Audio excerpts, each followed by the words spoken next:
Toby's Seaside Holiday. The Fat Controller first met Toby and Henrietta a long time ago when he was on holiday in East Anglia. Later, when their line was closed, the Fat Controller heard about it and brought them to Sodor. Before that, Toby had worked at a harbour with several of his brothers. The harbour had been busy and the engines were kept bustling about, but Toby never really had a chance to exercise his pistons properly until he had his own line to run on. One day, Toby was resting alone in the shed at Farquhar. That morning, Percy had been talking about the harbour at Knapford.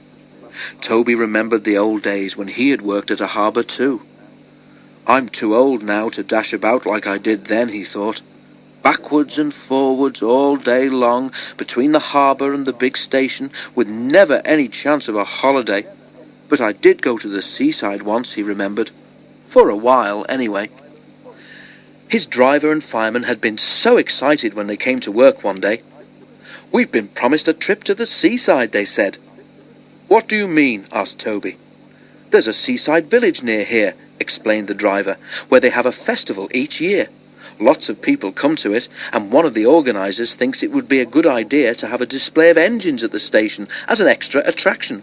And you, Toby, are to be one of them." Toby went to the shed at the big station.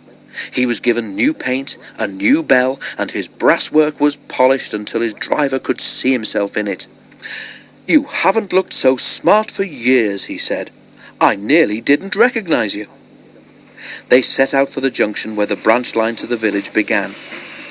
As they arrived, a train came in from the branch. The engine was younger than Toby, but he was dirty, his rods clanked, and steam leaked from everywhere. "The poor engine," said Toby.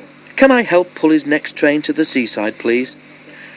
The station master agreed, so Toby was coupled in front. "Festival time is the best time of the year," the other engine said. "Lots of extra trains and visitors.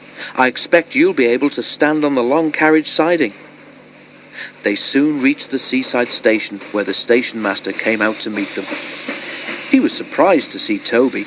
He stared, frowned, and went away, shaking his head. Next day, Toby was excited. He woke early and saw the sea sparkling in the distance.